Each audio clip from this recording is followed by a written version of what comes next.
let's all get a laugh together here, because this is the list. And you see the list, right? Well, I don't see, correct me if I'm wrong, do you see Angel Reese on this list? There. She wasn't there. I wonder if she was even like, I don't know if they showed you past top 10. I would venture to say, is she in the top 20 question mark? Top 30. 20 to 30? 30 to 40. Angel Reese just got hit with a brutal wake-up call. ESPN's new rankings have her at number 12. That's right, double digits, while Caitlin is sitting pretty at number 2. It's not even close anymore. You might be thinking, is this for real? Did Reese really fall that far? Well, buckle up, because we're about to dive into why this ranking is sending shockwaves through the WNBA and what it means for both players' futures. Trust me, you don't want to miss this. I think it's pretty surprising for a lot of these folks. I will tell you this straight up. Angel Reese ain't nowhere to be found in the top 10. She's not involved. You're not here. Sorry, but not sorry. You're not to be seen. Remember all that trash talk from Reese last season? Well, ESPN just delivered the ultimate reality check. Reese ended up at number 12 in the rankings. Can you believe it? That's not even in the top 10 now. You might be thinking maybe she just had a bad season, but it's more than that. But I think it's pretty surprising for a lot of these folks. I will tell you this straight up, Angel Reese ain't nowhere to be found in the top 10. She not involved. All you're not here. Sorry, but not sorry. You're not to be seen. Let's go. Asia Wilson, Caitlinclark, Brianna Stewart, Nafisi Collier, Alyssa Thomas, Rika's on there. Sabrina Ionescu, Jonquel Jones. I like Jonquel Jones. Jewel Lloyd and Kelsey Plum. I don't see Angel Reese in the top 10. There's got to be some kind of tragic mistake. But it's interesting. I mean, again, I didn't see an Angel Reese in there anywhere. And I seem to remember the legacy media shoehorning her into every article about the Rookie of the Year that ever saw publication last year anywhere on the interwebs. Let's break down her game, shall we? We're talking bricks, weak defense, and a whole lot of stat padding. But here's the kicker: Reese keeps talking like she's the face of the league. Meanwhile, her actual performance on the court, it's telling a completely different story. You know what they say, actions speak louder than words. And Boston and Angel being higher than Satu, that's crazy work, fam. I'm sorry. Now let's get into the nitty-gritty. Experts are saying her game hasn't improved at all. Some even think she's regressing. Can you imagine a player who was hyped up as the next big thing, and now she's sliding backward? It's like watching a car crash in slow motion, but with more air balls. But wait, there's more, because this ranking, it's not just about Reese, it's about the changing landscape of women's basketball. We're seeing a shift, folks. The days of just being tall and grabbing rebounds aren't cutting it anymore. The game is evolving, and players like Reese, they're getting less. Angel Reese went on this massive rant last year with Kennedy Carter, I believe, standing next to her about how people are tuning in for her. It wasn't just one other person, but all these people are moving the needle, and people want to watch her, except you're not. Has benefited more from the Caitlin Clark effect than Angel Reese. That's my hot take. Think about it. From going up against her, playing her in college, taking on that villain role, going into the league at the same time as Caitlin Clark, everything that she's said and done on social media or in post-game press conferences, she is a star because of Caitlin Clark. She would not be a star if Caitlin Clark weren't a player. She'd be just as good a women's basketball player. She'd have been picked high in the WNBA draft and would still be a good player. Yep. But she is a star because of Caitlin. Now you might be wondering, what's Reese saying about all this? Well, buckle up, because this is where it gets really interesting. Despite the rankings, despite the criticism, Reese is still out there talking herself up. She's claiming she's a key draw for fans, saying people tune in just to watch her play. But here's the thing, the numbers don't lie, and right now those numbers are telling a very different story. I think they had a list last year. She was like 15 or something like that. Angel was like 19. And this year they got it closer to being right. It's more so, it's closer, okay? She's second. And I'm fine with that. You know what I mean? So we've got ESPN's ranks of WNBA players right now. And Caitlin Clark is really damn high.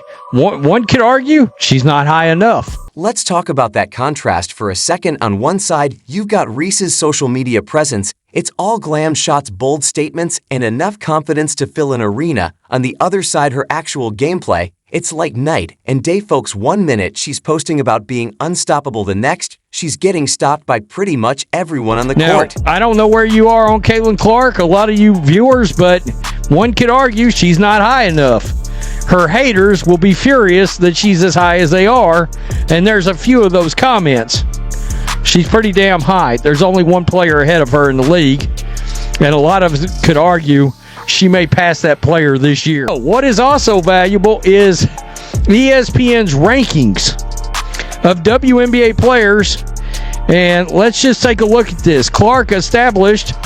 Caitlin Clark has established herself as one. But here's where it gets really interesting. Some experts are calling Reese a glorified rebound chaser. Ouch, that's got to sting. It's like being the world's tallest tree in a forest nobody visits. Sure, you're grabbing those rebounds, but if that's all you're doing, you're not exactly setting the basketball world on fire. We did go off of how much winning Caitlin was doing, how she was contributing to winning, and then going off the viewership and all that. Oh yeah, for sure. I think Caitlin should have won, man. I think Caitlin should have. Lo and behold, I couldn't believe my eyes when I seen number 2. They had Caitlin Clark. I said, really? So what does this all mean for Reese? Well, it's a wake-up call, plain and simple. That number 12 ranking, it's not just a number, it's a message. It's ESPN and the basketball world saying, hey Angel, you've got work to do. And we're not talking about a little fine-tuning here. We're talking major unsurprisingly, Clark is listed number 2. All right, some of y'all are going to be mad. Only behind WNBA MVP A'ja Wilson.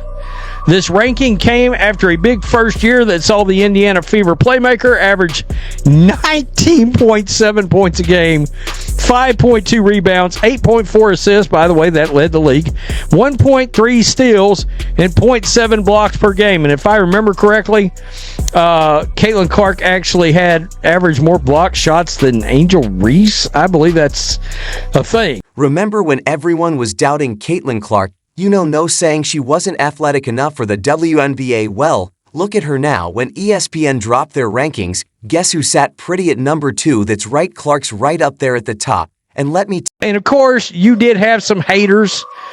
Please, Clark is not better than Stewie, Fee, or Inescu. Clark is not better than Stewart.